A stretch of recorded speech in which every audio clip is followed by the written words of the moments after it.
All right, and I think that we are live. Okay.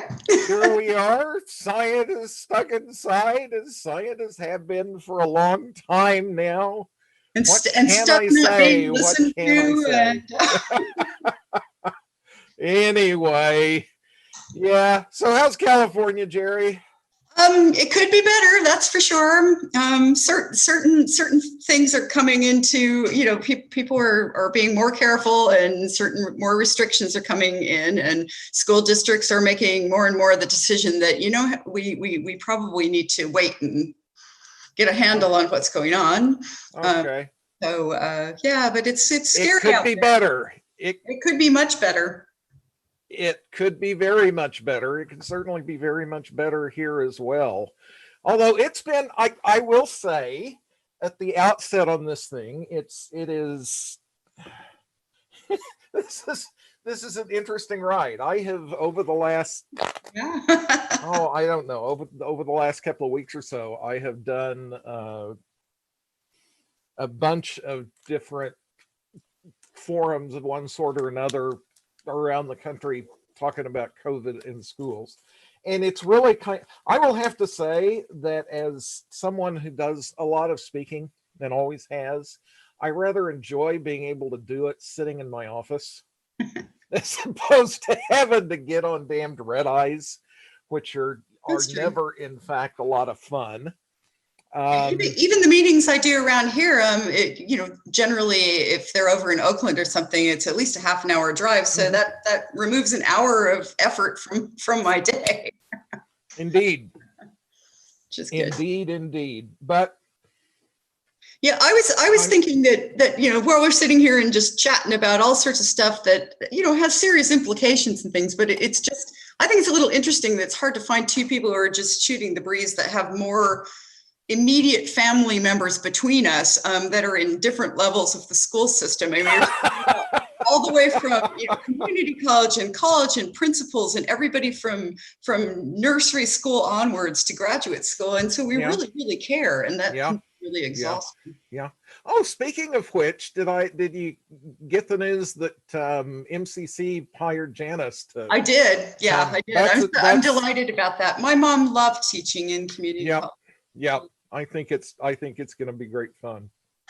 Yeah. But yeah, it has been an interesting ride. As you saw, I was interviewed by a news station in Washington, D.C.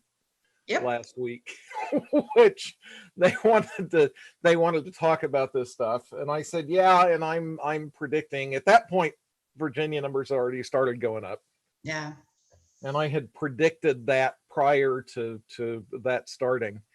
And, we were joking earlier that, oh my God, maybe that's why Trump's decided that now the data has to go to the well, it's possible. Housing, or oh God, what's the department it's going to now? It isn't quite like the house. It's not quite the circular bin in the housekeeper's room, but it's sort of kind of like that. It's pretty much like that. So it's people like you, I guess, that are actually starting to But so yeah, and it will be interesting. I'm doing another one for a group in DC this weekend. And it will be interesting to see what their curve does over the next few days, because if you look at it, it was their, just every reopening you can say, yeah, there it goes. And I don't think they have quite seen the worst of that yet. The simple idea that you need to slide the curve back to when something actually happened, as opposed to when it actually makes it into the data, and the people that are trying to even delay that. I mean, it struck me as it's like you have this sort of horrible Death Star that's 17 light days away, but you don't know that the deadly ray has come until I mean, that's it. It's like I look at that And people are going, oh, that's cool, that's wonderful. And it's like, but it's obvious. It's obvious, not obvious. but nobody's, but I think that's the main problem, and the obvious? tragic Anyway, disaster is nobody's saying the obvious. Nobody is saying the obvious. And people I actually, will say, apparently after my thing in Fairfax, Virginia, I didn't hear it, but I am given to understand that the superintendent heard that and didn't especially like that they had somebody from the outside come in and that they would say such a thing. So I should reach out to the Fairfax superintendent and say, well, the I was right. I wish I hadn't been, but I was right. and it's Anyway. it's not that we don't see that. It's terribly complicated because of the social burden that's been placed on schools, and we'll get to that, of course. The idea that if the school is that important for people's employment and children's well-being in terms of health and social services and things, then it should be funded in a completely different way. Well, anyway. Yeah. So yeah, here we go. You're sitting there in the Bay Area. Yeah. Newsom just did something with schools out there, didn't he? Yeah, I didn't listen to today's at 12 because I was on a different meeting, but I listened to yesterday. It's nice. He does at least have a grasp of the essentials. I mean, he really does, and he does it. He goes way out of his way to make sure that he has input and talks to local communities and kind of has a pretty good way of ignoring severe heckling and just getting on with it. So we could be a lot. I'm in many ways, I'm surprised we're not better off than we are. But it is once again that idea that there's this dark period where there is no satellite communication. I mean, it's a blacked out period, and people are not taking that into account.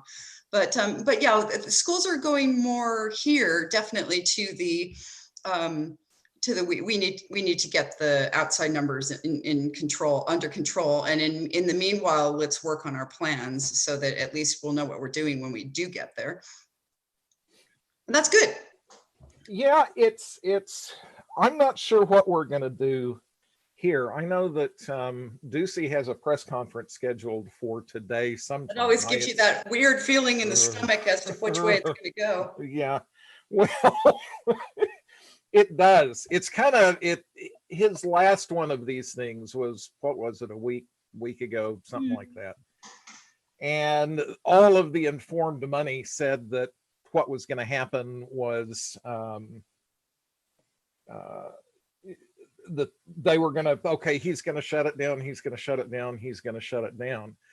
And the sense was that was going to happen until he got a call from the White House. And he was talking about, oh, I'm not going to play politics and so on and so forth. But then he was talking about, and I've got Trump's ringtone on my phone, yada, yada. And just a little bit ago, I was talking to the and it seems pretty likely. Now, the good news in Arizona, and there is a little bit of good news in Arizona. We'll take it. Is that the mask wearing had an impact. Yeah, that the 2.5 weeks after it was decided that communities could tell people that they had to wear masks, in things did in fact level out nicely. We ought to talk about the crazy, I mean, there are problems in the data that have to do with the fact that they still haven't figured out how to do testing properly and so on and so forth. But it is clearly tipped over a little bit. And yeah. I'm actually going to note right quick, there's somebody saying, Dr. Hester, please speak for us in Washington State next. We're holding our Safe Return Town Hall in the next couple of weeks. And the answer is absolutely, I will. I actually, our third daughter and her significant other just moved to Washington State. Alas, yeah, we hated to see her go, but they moved up to Bellingham, I think is the name of the town. in Washington, which is apparently, I mean, well, she's been sending back pictures. Here's this picture of this wonderful trail off into the Yeah, I forest, mean, and it this does is have that. 5 minutes from our front door, and Yeah, it's a here's beautiful a place. picture of the ocean, and it's 10 minutes from our front door, and here's a picture of this lovely little raccoon that, almost looks like it's straight out of, what's the name of the comic, the Over the Hedge or whatever. Anyway, sort of looks like it's straight out of that. So yeah, she's rubbing it in a little bit, but I figure that The water falls from the sky there. It's amazing, Jeff.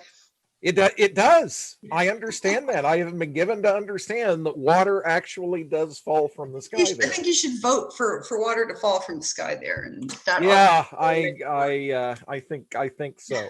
You mean that's the way it works, right? If Yeah, we you get a declare politician to announce that water it. falls from the sky, then water Yeah. falls from the sky, right? That's right. Isn't that the way it happens?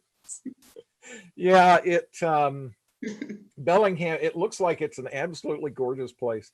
Water falling from the sky, though. Yeah, talking about that, it wasn't Patricia, it was Susan. And I should probably tell people that we have 3 grown daughters. My wife and I have 3 grown daughters. We also have a 10-year-old at home now. But back in the day, when Jerry was a graduate student with me, she also did a lot of watching our daughters. Yeah, it was great. And was so, deep. In fact, somewhere we have some fun pictures of them all duded up at your wedding. Oh yeah. They were really, yeah. That was fun. Anyway, it was really fun. Anyway, it was Susan. We were living before we moved here. We were living in Southern California, and she was maybe, I don't know, maybe 3 years old or something like that. And she came running in one morning and was just terrified. Mommy, Daddy, the backyard's all wet. Oh. And it had been long enough that she had forgotten the existence of such a thing as rain. Anyway. Oh, we've got somebody here chiming in saying that it snows a lot in Bellingham in the winter. Cool. Actually, Patricia was saying she didn't think it did snow a lot in Bellingham in the winter. I'm kind of hoping that the statement that it does is correct, in part because I would like to think that there will come a time when we can sit here with our good weather and thumb our noses at them and say, yeah. Yeah, well, there are certainly a few days, so you should take advantage when they do happen. Right. Anyway. So education, boy, there is a lot to talk about. Yeah. The business, we talked about Health and Human Services getting the reports instead of the CDC. And what is it? It's yeah. If it's not reported, it doesn't happen. People are trying to push that scenario forward. Yeah. And it's like kind of crazy because, well, the similarities between how this is being handled and how global warming has been handled are really kind of remarkable.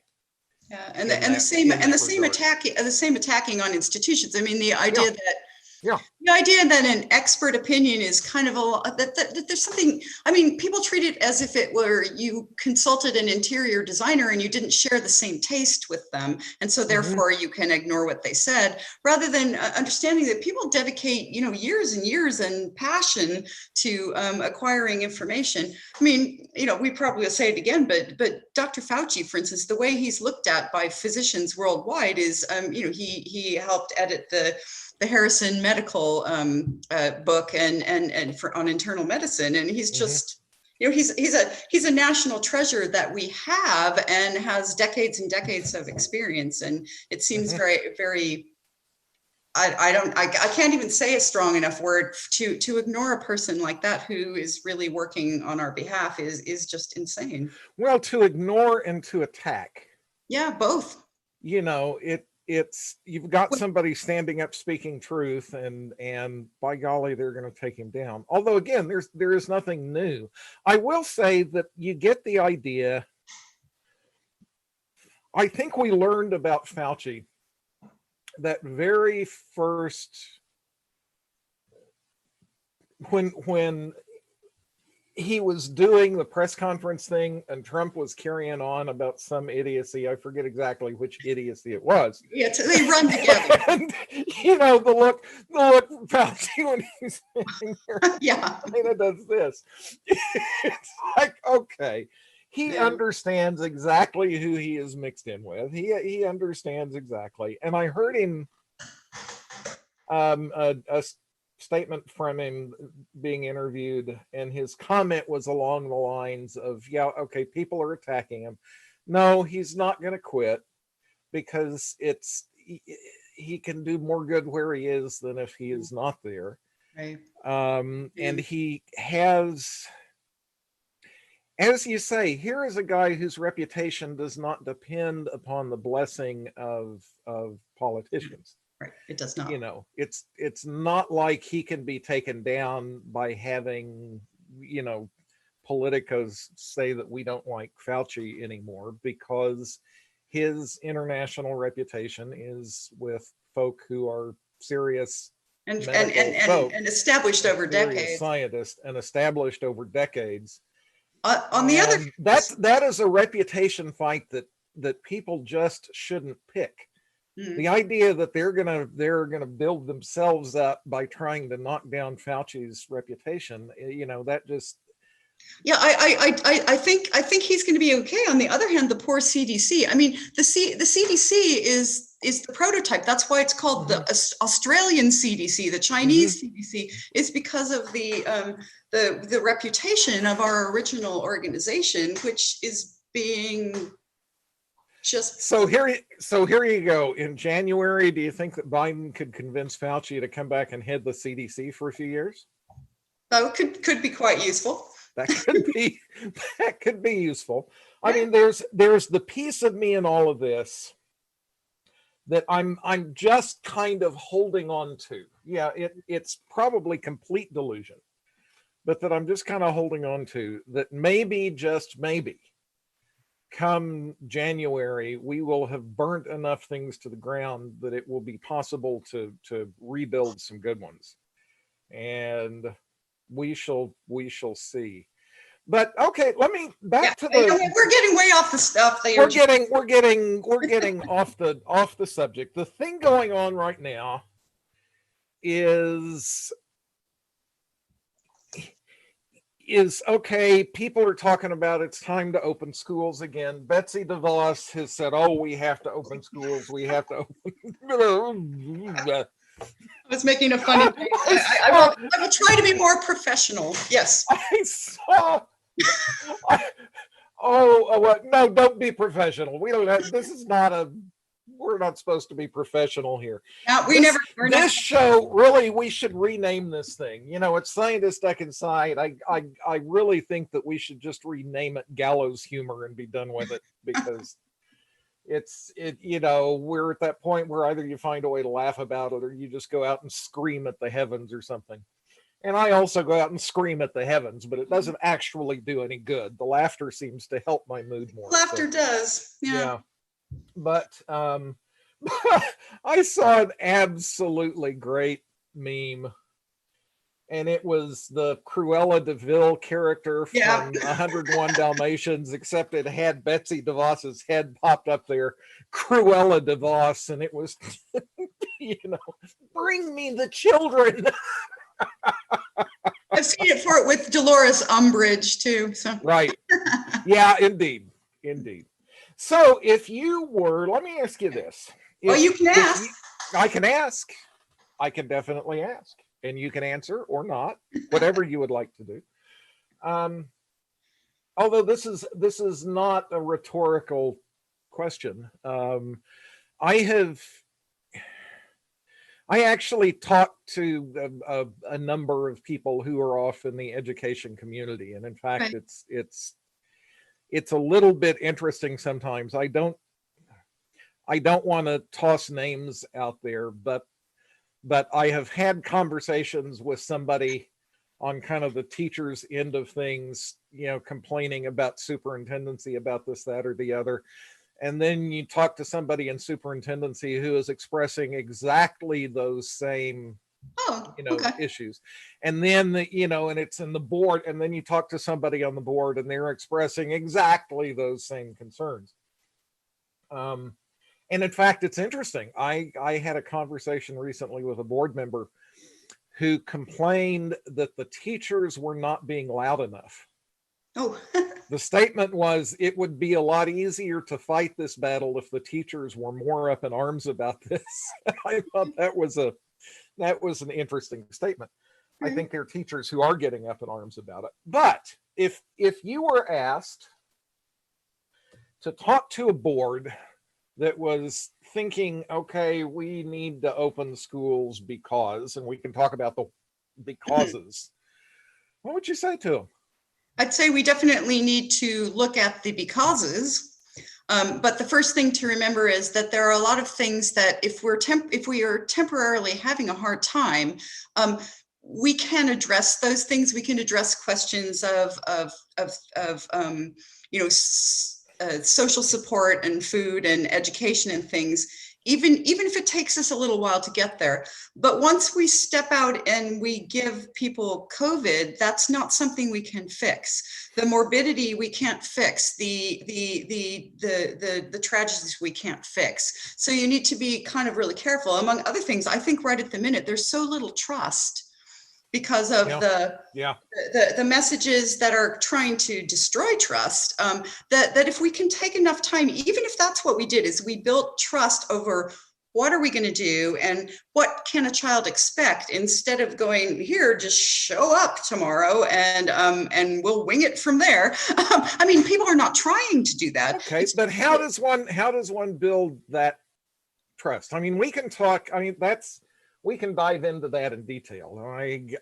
As you know, and as people who have heard me talk before know, that I think that right now the notion of opening up schools safely is impossible. It's impossible. You can't do it. And I guess the other thing is, but I am going to push that though. How is it? And I really kind of have trouble getting inside people's heads. How is it we say that as if it's just completely obvious, and we say it and it's yes, and the sky is blue, and we go on with life. And I've got a picture of the Grand Canyon and a rainbow in the Grand Canyon behind me that I took. Right. That's I mean, we hiked the Grand Canyon in early March. My wife and our oldest daughter and I hiked the Grand Canyon in early March, and we went down and had a lovely time, and then we came back up, and when we came back up, that was right as COVID really became a, oh shit, we're all gonna die kind of thing. Well, you've done that before in your life, but the last time it had a happier result when you emerged from the wilderness and Nixon had resigned. So that is right. You remember that story? Yeah, I do.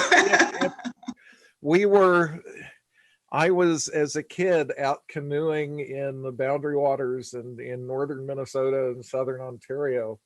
And when we went in, it was, I am not a crook. And when we came out, it was President Ford. Yeah. Which is kind of strange because, that's sort of one of the defining moments in my lifetime in a grand sense. And yet I have to read about it out of the history books in a certain sense, because I do not have memories of seeing Nixon standing there on the helicopter and all of that. But anyway, back to the idea of why it's so hard. I mean, it is hard. We have made the schools be so tied up with being able to go to work and very important things. So people and people want their children to not be isolated. The problem with it doesn't, we talked a lot last time about how, I have more resources than most people. I do, and I try to share them. That doesn't mean I prefer to have my children at home. I think for everyone in one way or the other, it's terribly, terribly difficult to be expressing your concern or even your love for your community by staying away from it. It's actually really hard, and COVID is hard, but it's something that we actually have to experience. We can't hibernate. We can't pretend it isn't there. And one issue I certainly have about the well-being of children is that we can see that adults have a really, really hard time maintaining this kind of constant caution and carefulness. In fact, even well-supported adults don't do it well at all. And it's right to ask our children to to rise to an occasion, and they have been doing, but you can't ask them to do something which is developmentally impossible. And Right. and the stress of what we would be trying to have them do in that situation as it exists with so much raging COVID around is not in their best interest. Yeah, I have had that thought myself. Clearly one of the things that kicks around in people's heads is having this kid at home is driving me Hard. batshit. I should get this kid back at school. I need this kid back at school. And it's like, I can't control this kid. So take this kid and put this kid in a room with a whole bunch of other kids and one adult, where this kid is going to have to never get closer than 6 feet to anybody, and this kid is going to have to wear their mask All the time, which is really hard. all the time, and this kid is going to have to keep their hands washed, and this kid is going to, I with an adult and one child, I cannot keep this creature under any kind of control. But I'm certain that one teacher with a whole passel of these little creatures, they will all just behave as though they were trained staff in a medical ward, right? Well, no. And it's not really gonna happen. It's really false to say that we don't want schools to be around, because of course we do. Just as I say, there are certain things about those decisions which are irreversible. The damage is irreversible, and right at the minute, the damage of staying home is not irreversible. If we made the decision that we really needed to wait until the spring semester, and in the meanwhile we were going to make the ventilation systems better and understand better whether it's aerosol or whether it's just whether a face shield is enough, we would just be in a place where we would know that we hadn't we hadn't pulled the rug out and dropped all the dishes on the floor. There are no do-overs. Yeah, there are no do-overs with this thing. There are no do-overs. You can kind of reset, but whatever has happened, and you can't reverse it. And that's just a situation that I know most people aren't used to seeing. Usually, I didn't like my house, I can buy a different house, almost anything except you can even say, I think I don't need a dog anymore or whatever, but these are not reversible decisions. No, these are not reversible decisions. And we're talking about our kids. It was said early on, boy, if COVID had hit children instead of adults, that there would have been a completely different reaction to it. And we're Except glad now we are at the point where this is going to hit kids. And I mean, it really is. I get just fed up to hearing people say, oh, kids aren't harmed by this, or oh, the death rate is only such and such, and therefore, and that annoys me for several reasons. One is that first of all, in very broad brush, the idea that if you didn't die of a disease, that it left you unaffected. Is sort of absurd. It's like having somebody, you're going to be in an automobile accident and you're going to come out of it a quadriplegic, but you didn't die and therefore everything is okay. Yeah, that's not the way it works. The morbidities of COVID we already know that they're nasty. We know that the acute respiratory distress syndrome, which is one of the earlier ones that we recognize people with COVID were getting, is something that we know has effects that can last for 5 years or longer, that can shorten your life, that, just dramatically decrease the quality of life. It's turning out now that very substantial fractions of COVID patients who survive it, or maybe even never get all that symptomatic, have serious cardiac damage. We're liver damage, kidney damage. We're seeing one of the ones that really has my attention right now. I don't know. Did you read the reports about? I mean, there have been a bunch of them, but there have been some very nice papers recently talking about the results of autopsies. The Yes. really high quality. Yeah, I mean that's another topic that it's creepy, Yeah. but really fascinating. Yeah, and it's like saying, okay, that there are things going on here. The cells that produce the platelets that cause your blood to clot, for example, that are normally found in bone marrow and I guess occasionally at some level in the lungs, are turning up just in organs all over the body. Yeah, even the brain. Even the brain. Yeah. And that there are all sorts of neurological conditions out of this that had people saying, well, gee, is this thing getting into the central nervous system? That's strange. These things usually don't get into the central nervous system.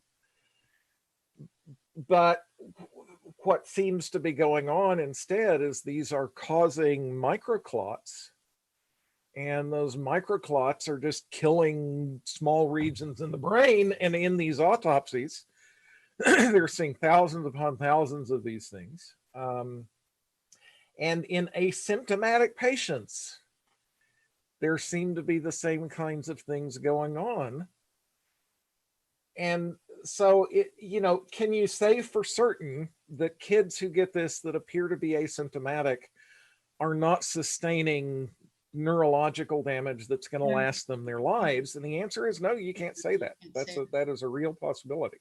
And in terms of whether they catch it or not, of course we can come up with reference after reference about the 1,000 cases in preschools in California, the 50 from a frat party, it's very obvious that all across the age range it is spread, and even if it's not spread as actively, it is definitely spread from child to child and child to caregiver. Yeah.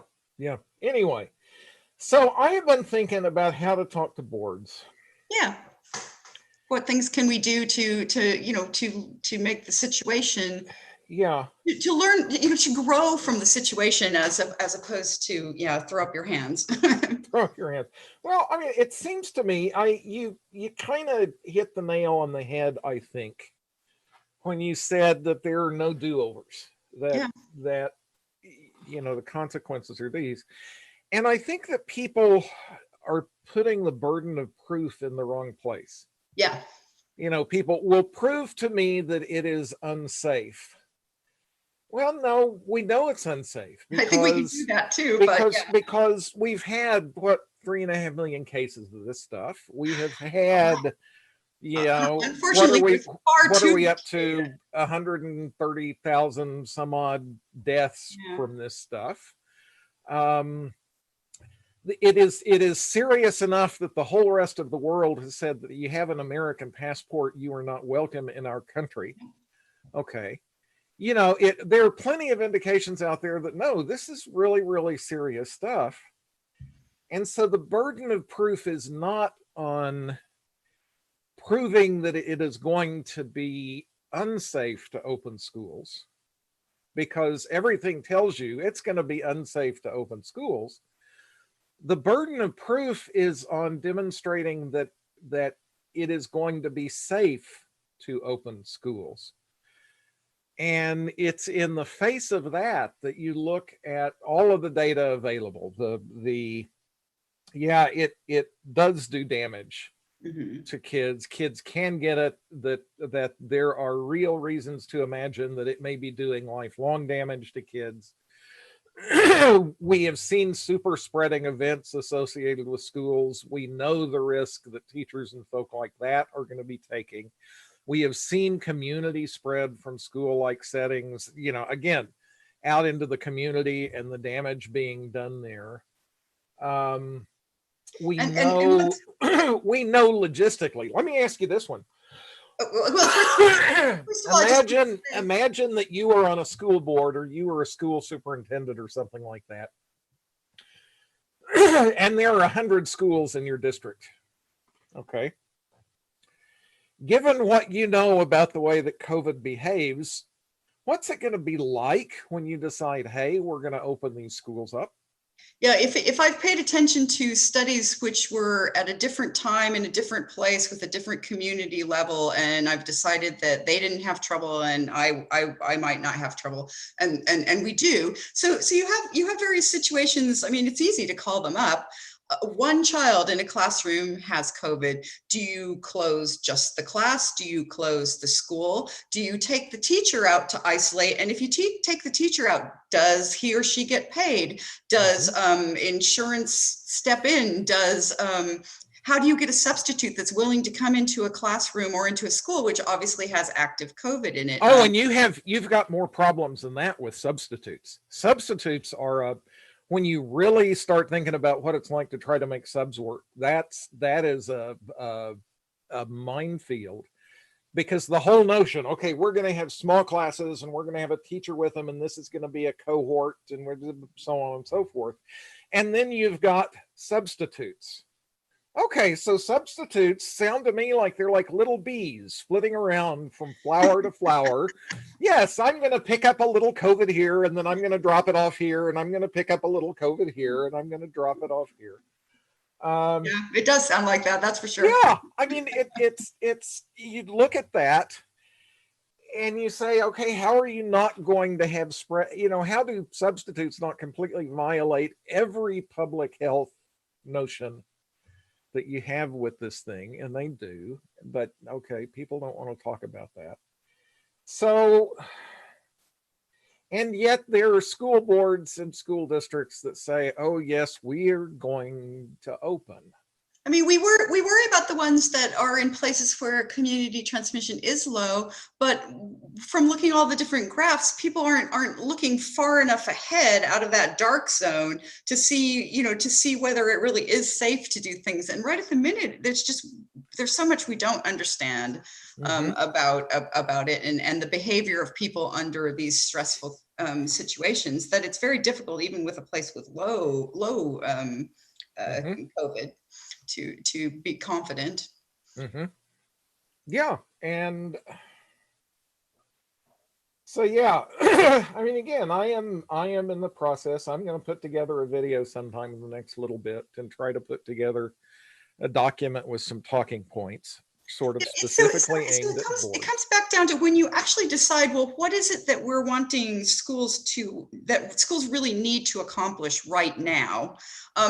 And what is the purpose of schools? Let's start there. What is the purpose? What is the purpose of schools?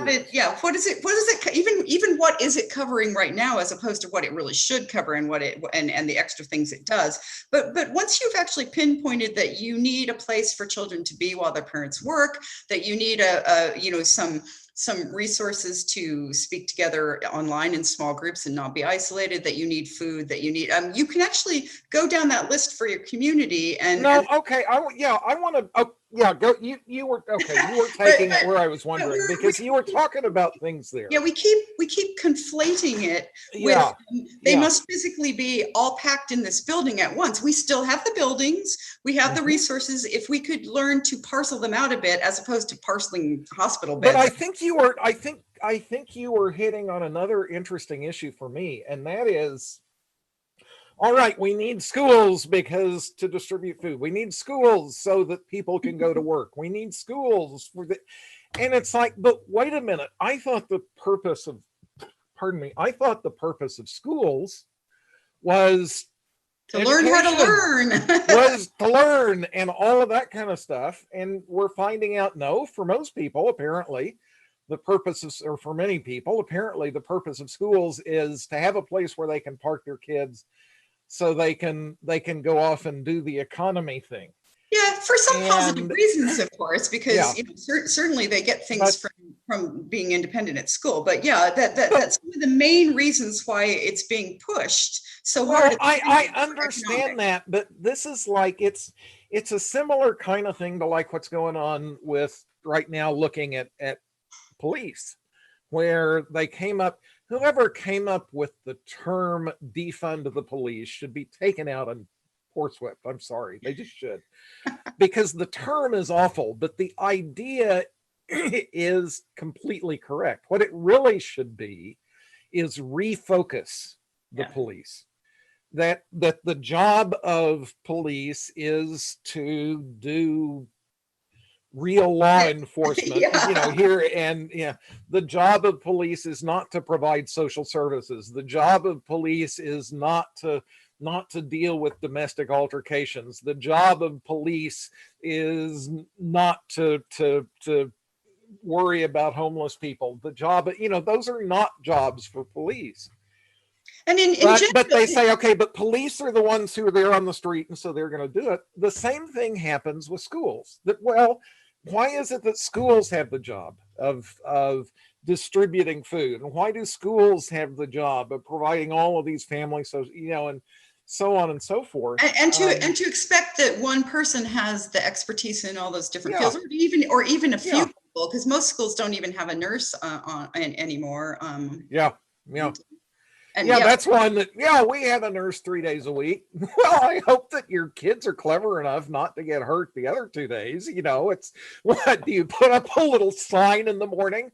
Okay, children, this is a day when you can hurt yourself. Warning, no nurse today. Yes, no nurse today. Fire if you are going to get sick today, this is a day when you can get sick. I'm sorry. But today, no vomiting. No vomiting today, because we don't have a nurse to look after you today. Yeah. Anyway, it's such an important thing for our social structure, and with too many things being parked on it all the time, it's so severely underfunded. And And here we have a comment here, and need to reach out to Katie Ehrlich, who is participating beautifully, and I clearly waited too long to get the word out, but anyway, thank you, Katie, for being here. Says that if the best estimates of asymptomatic COVID cases and carriers is 40%, how many have COVID and don't know it and aren't getting tested?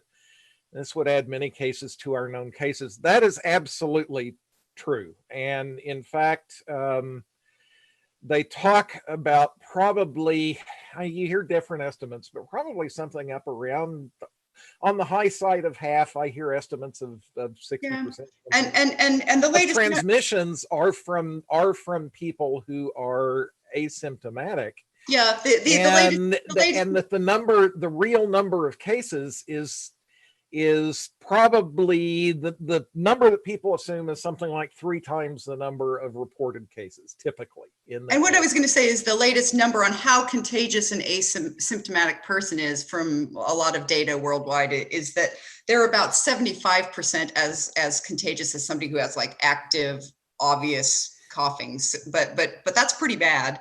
Although that depends. I've been doing a lot of reading about. And again, a thing to emphasize in this is that we're sitting here talking about things that we don't really know, and the reason we don't really know and once again, about this disease, can't fix it later if we get it wrong. We can't fix it later if we get it wrong, and it's frustrating. We don't really know these things, but we don't. But the role of asymptomatic super spreaders, where they're talking about maybe. Maybe 10 to 20% of people with COVID are responsible for 80% of the spread. And that's typical of the virus. You can be a super spreader with COVID when you are asymptomatic, which means that, these cases where you see super spreading events associated with somebody who had no symptoms are not uncommon. I mean, that's just the way this thing works. You've got, every kid that comes through the system is potentially a typhoid Mary. Every person who comes every person is potentially a typhoid Mary. And so and with the pressure, there are so many people that I don't feel really quite well, but I'm going to leave my child at preschool because I have to do these other things. And I'm not blaming them. I'm blaming the fact that there isn't any support. The choice between I go and work, or, and I leave my kids somewhere, or I mean, it's a serious thing. It's just that we need to focus on what is the serious problem instead of messing around with pretending that just shoving everybody into the school buildings is going to be okay. Well, yeah, indeed. Indeed. So if you were a teacher and teaching in, hey, we're all teachers. I'm teacher in my heart here, clearly.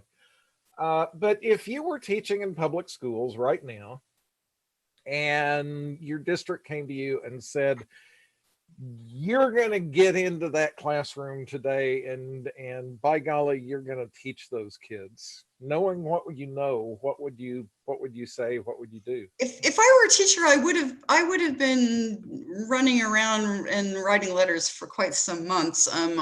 But just having that sort of dropped on you. I think we're talking about people who don't necessarily read very well. Yeah.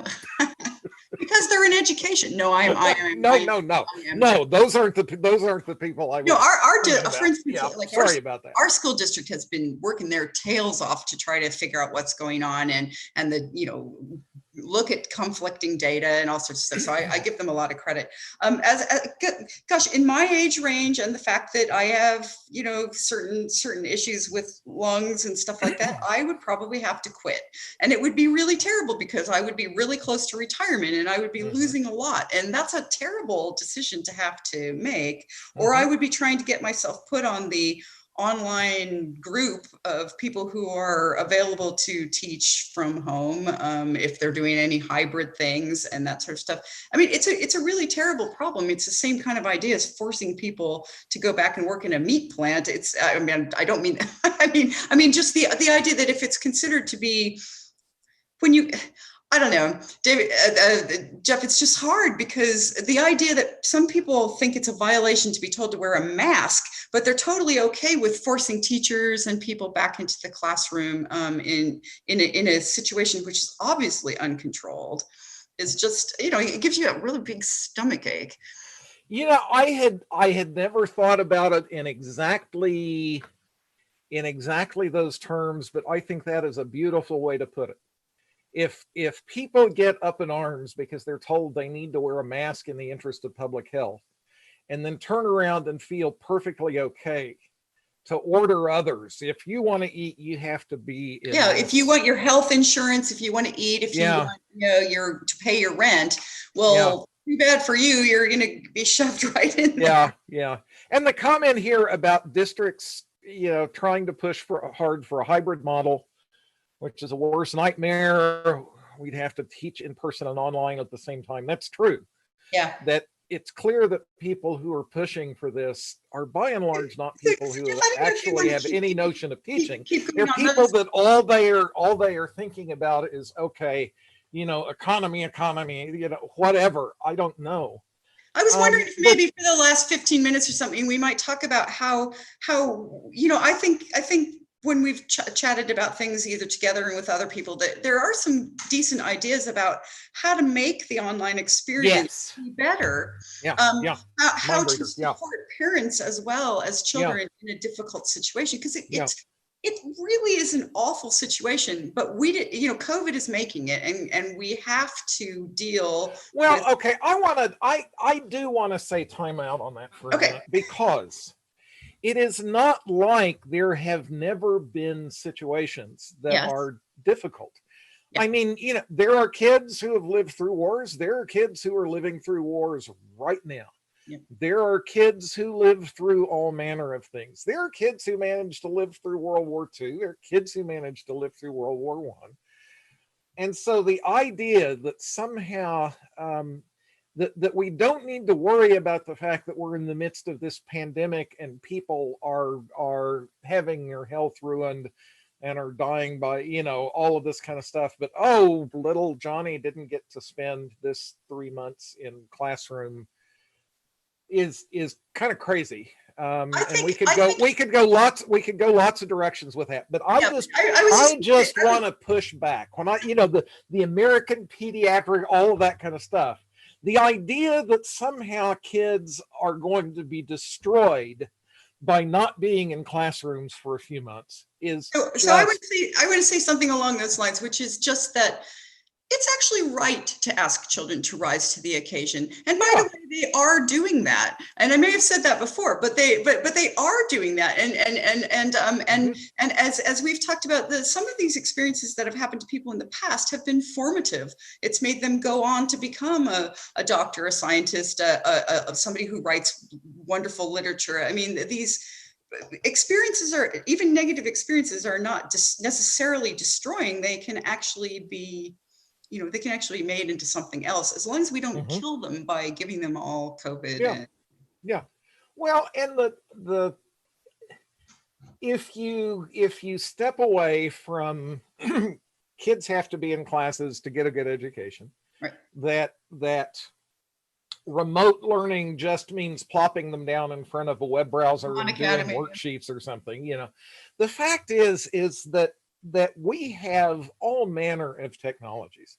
I mean, the very fact that you and I are sitting here doing what we are doing right now, Yeah. the fact that I've been speaking all over the damn country, and it makes a big contrast with 1918. it makes a big contrast with 1918. It really does. We can do a lot of things that are wildly different now. And this is so, for example, if you set aside this, we have to open, and instead set back and say, well, the reality, COVID makes the rules, and the rules say that we're going to be doing the remote thing for a while. How can we do a good job of it? Then you ask the question, all right, what is it? What are the challenges posed by remote learning? And that's going to take you, part of it has to do with teachers having the right training and materials and software and all that kind of stuff. But a lot of it has to do with, well, we've got to look into the home. And Yes. the first thing you say is technology. I am sorry, but we are at a point now where having an internet capable connected computer in your home today It's like is what having a telephone on the wall was for us as kids. Right. And that should, if we cannot assume that kids have access to that technology, then okay, we need to fix that anyway. Okay. Right. Second, parents need support. Okay, they do. They do. Parents very definitely need support. How can you provide it? I've talked to a lot of people about an idea that, again, seems like it ought to be obvious, but not a lot of people are talking about, and that is cohorts. So let me put one out there. Suppose that, paint a picture. Suppose that you've got a class, and in this class there are 30 students, and you take these 30 students and you form them into 5 cohorts of 6. And these are now virtual cohorts, which means that they and their parents are grouped together virtually, so that during the day, these 6 kids work together virtually in this kind of presence with each other, so that when the teacher interacts with them virtually, the teacher is interacting with the group and with the parents, so that part of the time that the teacher spends with that group, the teacher is spending with the parents, asking them, how are things going? What are the challenges that you have? So on and so forth. The parents then have each other to turn to for support. So they've got somebody that they can reach out to, and today is just a crappy day. How's it going for you? Kind of stuff. Yeah, it makes a big difference. You've got that kind of support. You now have cohorts. One of the parents turns out to be a phenomenal musician. Hey, now get that parent involved with that cohort doing this fun stuff. There's a professional in the community who wants to reach out. Get them paired up with cohorts. Here's one for you. Somebody can teach you how to wire a plug. That would be really great. Somebody can teach you how to. No, Well, I'm okay, not, I'm let me not joking. I'm bounce really let not me bounce joking. this one off of you. Talking about getting people, there are all sorts of people who would like to help with this in some Well, meaningful and way. when you can help and be helped, it just makes a completely different Yeah, yeah, atmosphere. And of yeah, course, as I say, was kind of saying before, that atmosphere doesn't stop when we go back to school again. It's an asset that we carry forward yeah, into a physical yeah. building. I've got one for you. How about this? Get colleges and universities to give general studies credit Yeah. for students who pair up and over the course of a semester work with virtual cohorts.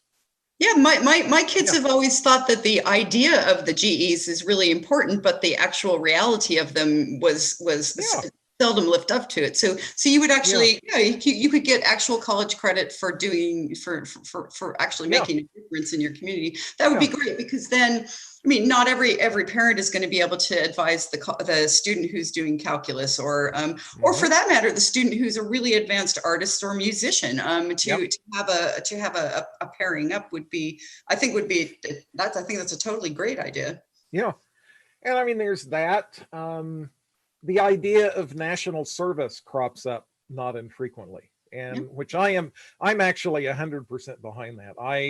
The idea of, all right, you finish your high school years and then you go off and you spend a couple of years doing something, be it Peace Corps-ish or volunteers in service to America or whatever it is that you're going to do, that you take a couple of years and go out and do something like that actually in service to the nation.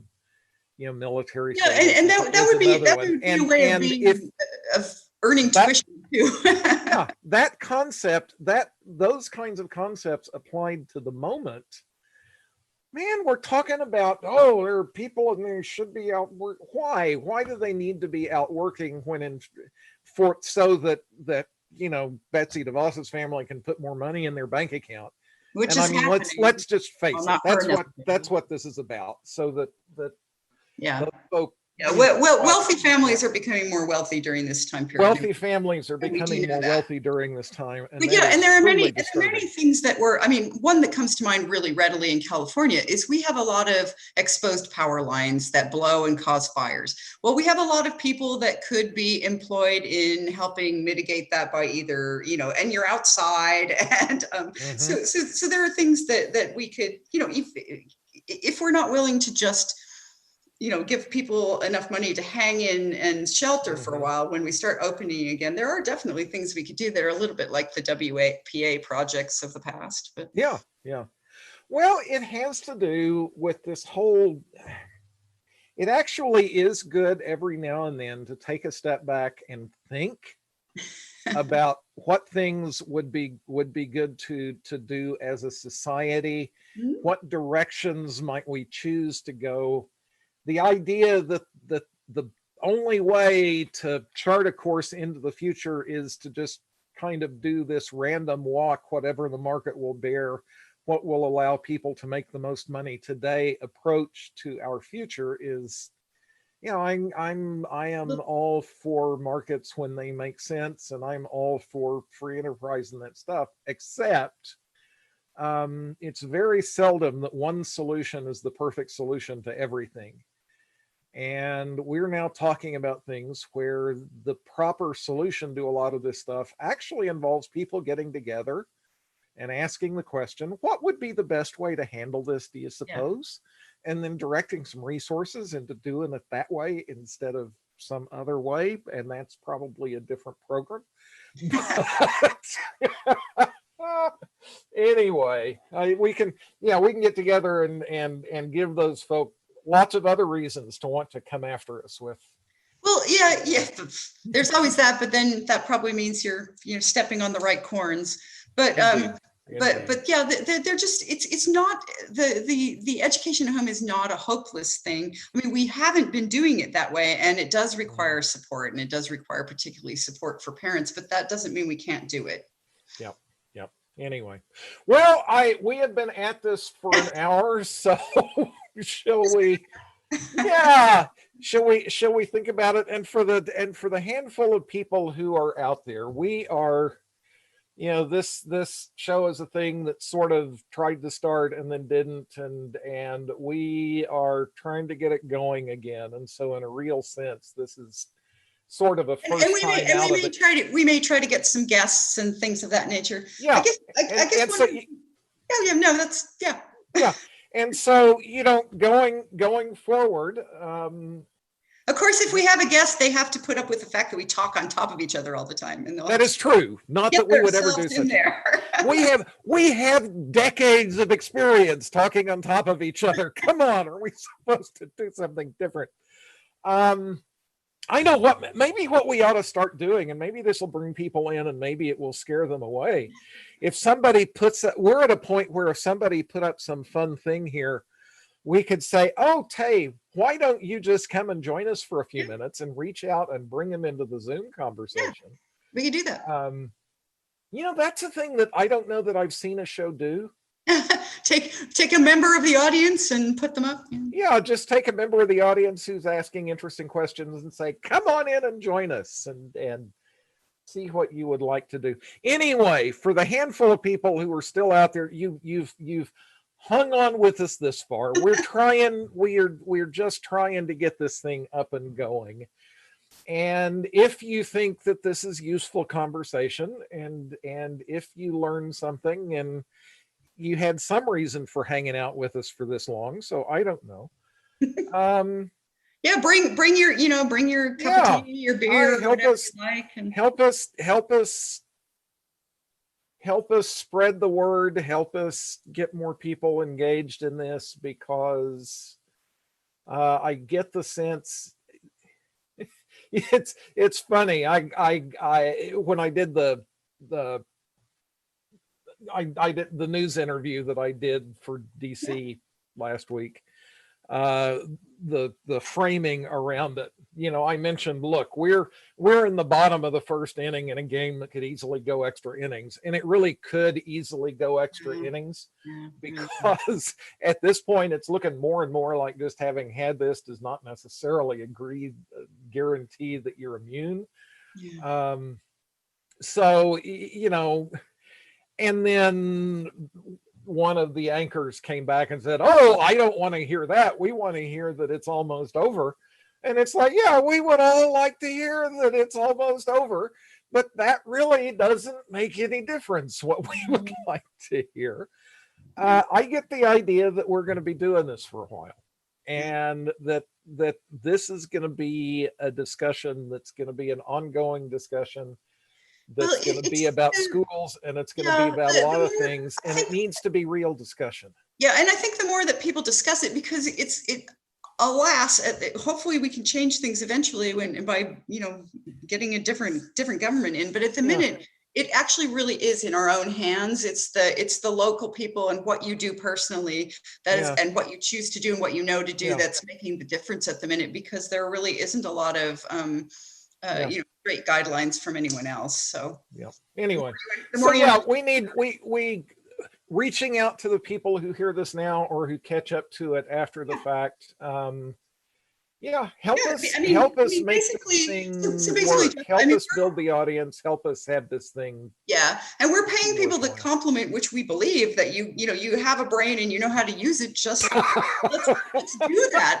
Whereas, at least the people who are here with us right now do. I mean, obviously, the very fact that they are here shows that they have not only extraordinary intelligence, but also great taste. That's right. Great taste.